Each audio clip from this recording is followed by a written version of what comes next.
Well, welcome everyone. I have figured out a way to utilize the cedar slabs from the trees that we have been currently chainsaw milling down here, making 4x4s and 2x4s.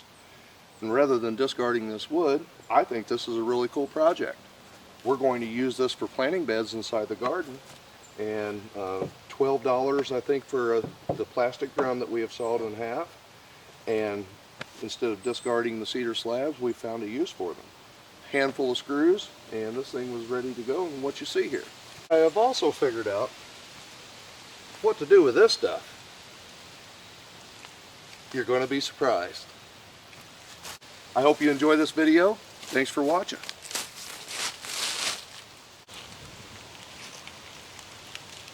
As you guys can see, I've been busy making some material. What I'm going to do out of our slab pile here is find two pieces that are similar in width on the wide end as well as the short end.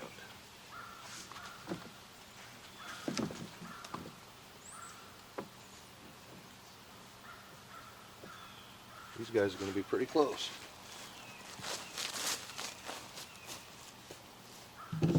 We're dealing with rough material, so as long as this is pretty close to square, I can trim all of this up with a chainsaw as we start matching things together if I need to.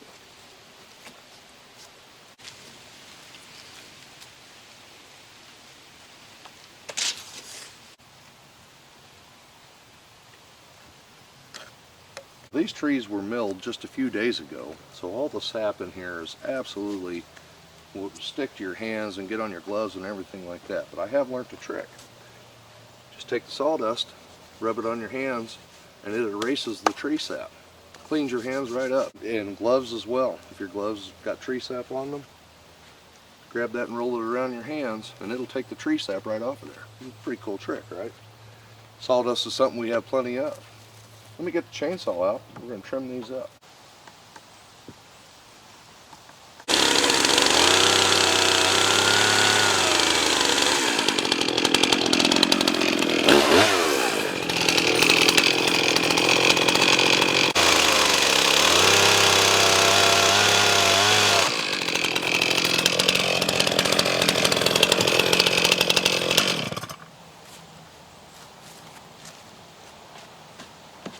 And I could just as easily take this up to the house and use the power tools as well. Probably get a little bit better finish to it. But I am choosing the rustic look. Two of them, that's our sides. End caps are going to be 16 inches.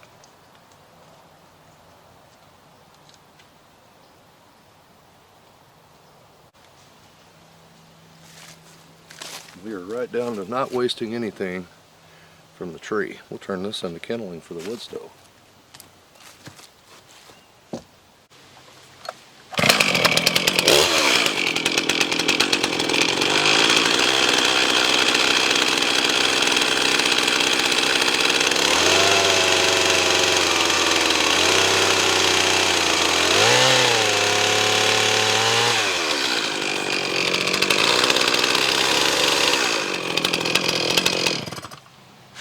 The 25-inch bar may be a little overkill for trimming logs, or at least trimming slabs, but it worked. And I'm going to fasten this all together right here on the bench. That way we can keep the tops of it level, and I really don't mind what the bottom side of it's doing. I am using 3-inch construction screws, brass coated, in order to just put this thing together.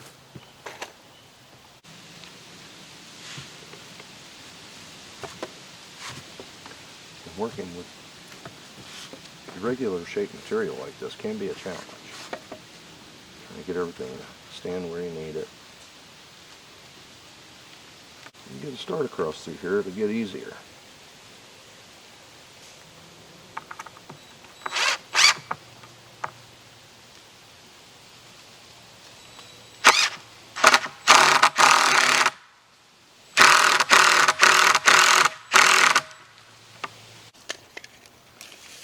The way I am squaring these rounded edges like this is taking a measurement from the end of my board.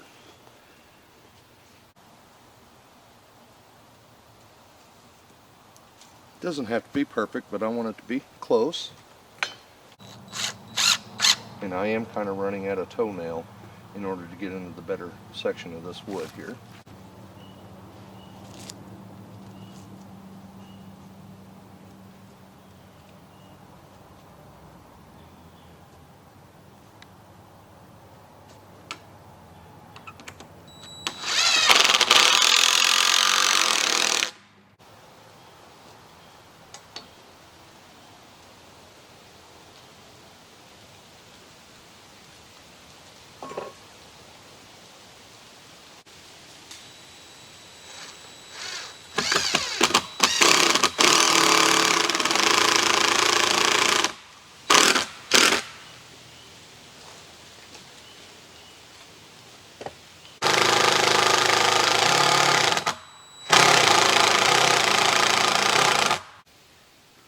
Moving on to our legs, I'm going to cut 4 of these, 24 inches.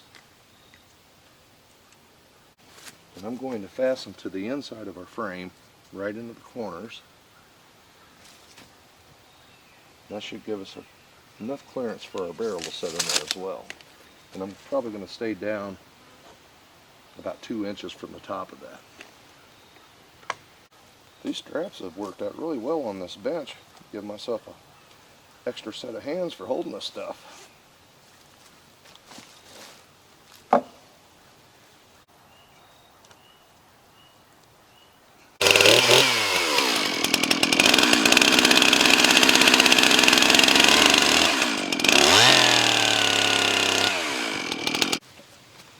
And I think I am going to go ahead so I have a nice flat surface meeting a flat surface and mount these in this direction.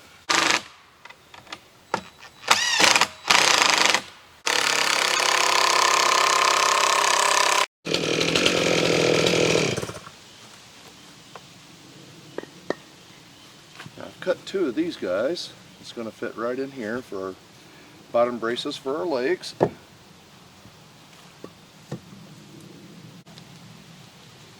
And that was a piece of salvaged cedar that we have used there as well. That will definitely give us something to stabilize the bottom of these legs and also help with our next bracing that we're going to use to square this up.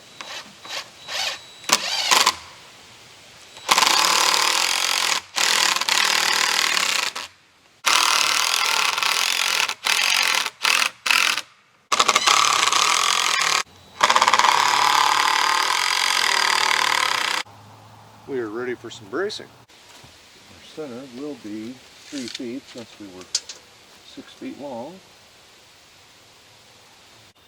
What I'm going to do is keep this flush with the outside edge here and then set up on top of this rail. That way I don't have to worry about this section ever rotting out. And this is our center mark. Just going to pull it down and mark that angle with our speed square.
And now before I fasten this, I will check to see if I can use it all the way around and use this as a pattern if it works on the other 3 remaining braces.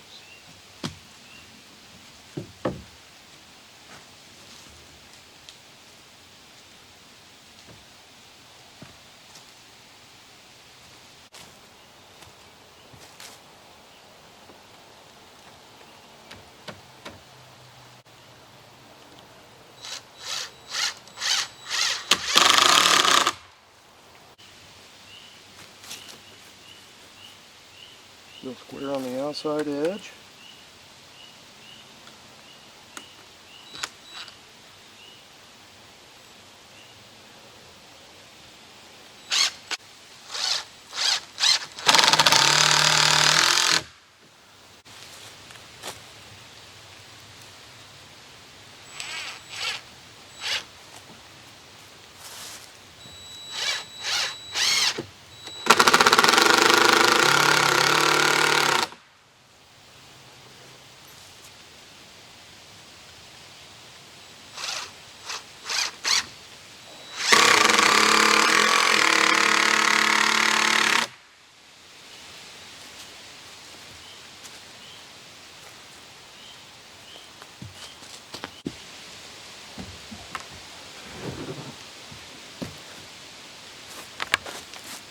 This stuff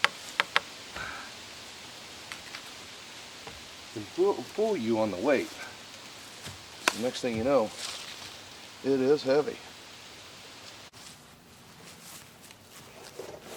Now this top line is extremely visible. You can see every bit of that. But when we get down to the side, there is a plastic seam line here that I'm going to follow with the Sawzall. But I'm going to take a Sharpie and make that line a little more visible. That way as I'm running the saw down through it, it's a little easier to see. I'll keep everything centered for you. Give me a nice line to follow. And down on the bottom, this is exactly like the top. The mold line is easy to see, so I won't have to mark that. And in the Sawzall, I'm using a multi-purpose blade, but just something aggressive to get through the plastic pretty easy.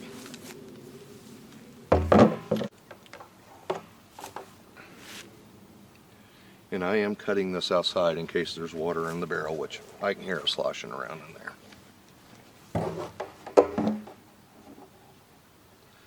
Now, this will go pretty quick, so just be careful and keep it as straight as you can or as straight as you choose to.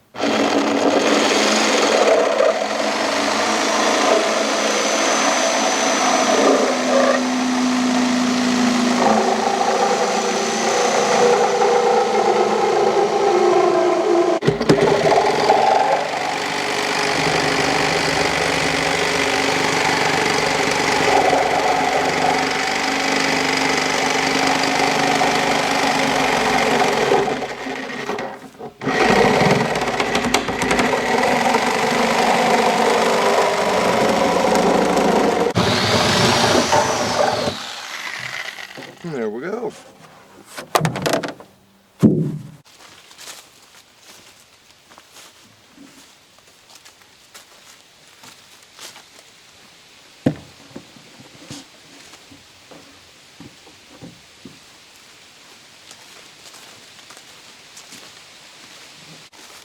Being able to put our soil in here and stay at a comfortable working height, keep the animals out of it, and actually be able to retain water in here as well.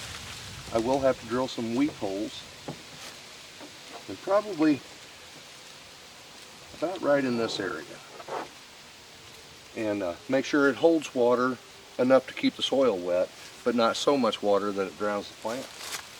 I'm probably going to peel this bark off and do a char finish on this so we can preserve the wood naturally and make this last longer. But it is definitely now a working planter for the garden. And if you're following along and building this table out of regular sawn 2x4s, I would suggest pressure treated 2x4s. Real simple to do. We were 6 feet long for the 2 side rails. I am 16 inches on the depth, and I made the legs 24 inches and set down inside the frame here about 2 inches off of the top. That way this barrel can set in without any obstruction there. Now, since we were using this material, I don't have any cost in the lumber itself, and I really enjoy that rustic look. you give this a few years of aging setting down there, and this is really going to look nice. So I hope you guys enjoy the project. Thank you for watching. I will see you on the next one, and I'm telling you, you never know what we're going to do next.